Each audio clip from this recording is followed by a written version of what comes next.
الحمد لله رب العالمين والعاقبة للمتقين والصلاة والسلام على رسوله محمد وآله وصحبه أجمعين.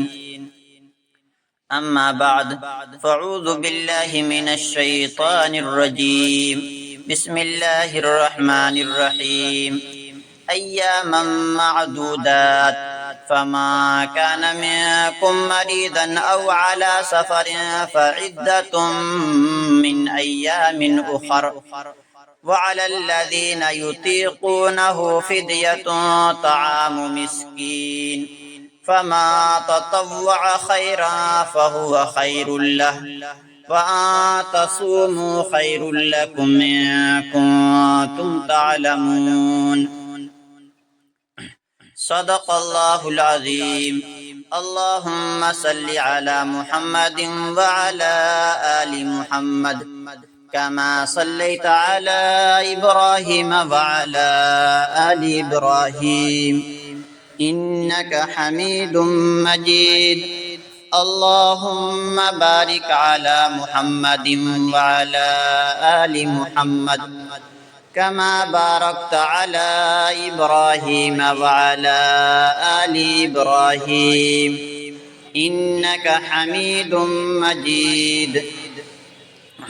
محترم بزرگوں اور دوستوں اور عزیز ساتھیوں، میں آپ کے سامنے قرآن مقدس کی چند آیات تلاوت کی ہیں. آپ ان کا مختصر ترجمہ سمجھ لیجئے، اس کے بعد اس کی تشریح کروں گا. اس کا ترجمہ یہ ہے ان آیات کے کہ گنتی کے چند دن روزے رکھنے ہیں، پھر بھی اگر تم میں سے کوئی شخص بیمار ہو یا سفر پر ہو تو وہ روزے وہ دوسرے دنوں میں اتنی ہی تعداد پوری کر لے جتنا وہ روزہ چھوڑا ہے، اور جو لوگ اس کی طاقت نہیں رکھتے وہ ایک مسکین کو کھانا کھلا کر روزے کا فدیہ ادا کر دیں. اس کے علاوہ اگر کوئی شخص اپنی خوشی سے کوئی نیکی کرے تو وہ اس کے حق میں بہتر ہے، اور اگر تم کو سمجھ ہو تو روزے رکھنے میں تمہارے لیے زیادہ بہتر ہے.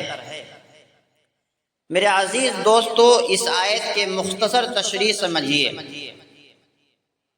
نمبر 1، فرض روزوں کی ایک تعداد اللہ تعالی کی طرف سے متعین ہے، اور یہ تعداد کچھ زیادہ بھی نہیں ہے کہ سارا سال بس روزے ہی رکھتے جاؤ، بلکہ سال بھر میں صرف 29 یا 30 دن ہی روزے رکھنے ہیں. لہذا ان روزوں کو رکھ لینا چاہیے اور پست ہمت نہیں ہونا چاہیے. نمبر 2، بیمار اور مسافروں کے لیے آسانی بیان فرمائی گئی ہے کہ جو مسلمان بیمار ہو اور روزہ رکھنے کی طاقت نہ ہو، یا کسی شخص کو رمضان میں لمبا سفر پیش آ جائے تو ان کو اجازت ہے کہ وہ رمضان میں روزہ نہ رکھے. جتنے روزے ان سے چھوٹ جائیں رمضان کے بعد ان چھوٹے ہوئے روزوں کی قضا کر لے.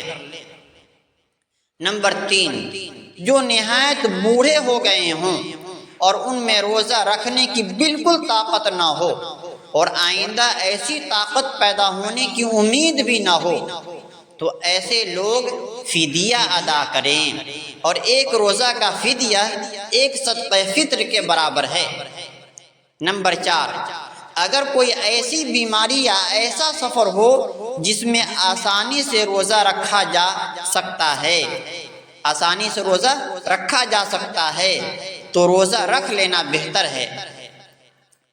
حدیث میں حضور پاک صلی اللہ علیہ وسلم کا ارشاد ہے کہ بہت سے روزے رکھنے والے ایسے ہیں کہ ان کو روزہ کے ثمرات میں، یعنی روزہ کے بدلہ بھوکا رہنے کے سوا کچھ نہیں حاصل ہوتا ہے، اور بہت سے شب بیدار ایسے ہیں کہ ان کو رات کے جاگنے کی مشقت کے سوا کچھ نہیں ملا. تو میرے عزیز، حدیث پاک کا مفہوم یہ ہوا، اس حدیث کی تشریح سے، اس حدیث کی شرح میں علماء کے چند اقوال ہیں۔ نمبر 1، اول یہ کہ اس سے وہ شخص مراد ہیں جو دن بھر روزہ رکھ کر حرام مال سے افطار کرتا ہے، جتنا ثواب روزہ رکھنے کا ہوا تھا اس سے زیادہ گناہ حرام مال کھانے کا ہو گیا، اور دن بھر بھوکا رہنے کے سوا اور کچھ نہ ملا۔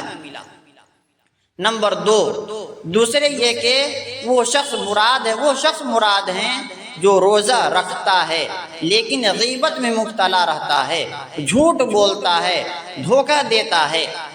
اور تیسرا قول یہ ہے کہ روزہ کے اندر گناہ وغیرہ سے نہیں بچتا۔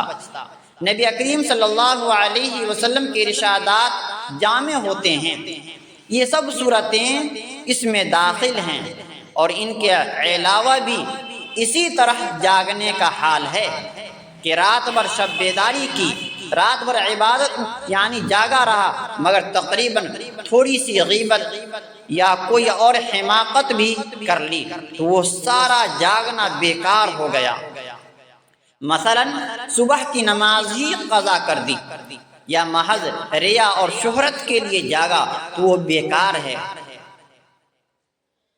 رسول اللہ صلی اللہ علیہ وسلم نے ارشاد فرمایا، جب رمضان کا مہینہ آتا ہے تو جنت کے دروازے کھول دیے جاتے ہیں اور جہنم کے دروازے بند کر دیے جاتے ہیں، اور شیاطین زنجیروں میں جکڑ دیے جاتے ہیں۔ تو میرے عزیز دوستو، اس سے پتہ چلا کہ رمضان کی کتنی اہمیت ہے کہ اللہ پاک جنت کے دروازے کو کھول دیتے ہیں اور جہنم کے دروازے کو بند کر دیتے ہیں۔ اس سے معلوم ہوا کہ ہم اپنی عبادت کو، اپنی روزوں کو خراب نہ کریں، جھوٹ بول کر، غیبت کر کے، دھوکہ دے کر، یعنی فحش فلم دیکھ کر، کمیڈی وغیرہ دیکھ کر، اسی طریقے سے اور ساری چیزیں ہیں، بہت ساری چیزیں ہیں، تو اپنے روزوں کو، اپنی عبادات کو خراب نہ کریں۔ میرے عزیز دوستو، اب چند احکام سن لیجئے مسائل کے۔ نمبر 1، سحری کھانا سنت ہے۔ اگر بھوک نہیں لگی ہو تو کم سے کم 2-3 کھجوریں ہی کھا لیں، یہ کوئی اور چیز تھوڑی بہت کھا لے یا تھوڑا سا پانی پی لے کہ سحری کی یہ سنت ادا ہو جائے۔ نمبر 2، سحری میں جہاں تک ہو سکے دیر سے کھانا بہتر ہے، لیکن اتنی دیر نہ کرے کہ صبح ہونے لگے اور روزہ میں صبح پڑ جائے۔ نمبر 3، اگر سحری جلدی کھا لی مگر اس کے بعد پان، تمباکو، چائے، پانی دیر تک کھاتا پیتا رہا، جب صبح ہونے میں تھوڑی دیر رہ گئی تب کلی کر لی تو بھی کھانے کا ثواب مل گیا۔ اگر رات کو سحری کھانے کے لیے آنکھ نہ کھلی تو بغیر سحری کھائے روزہ رکھا جائے۔ سحری چھوٹ جانے سے روزہ چھوڑ دینا بڑی کم ہمتی اور بڑا گناہ ہے۔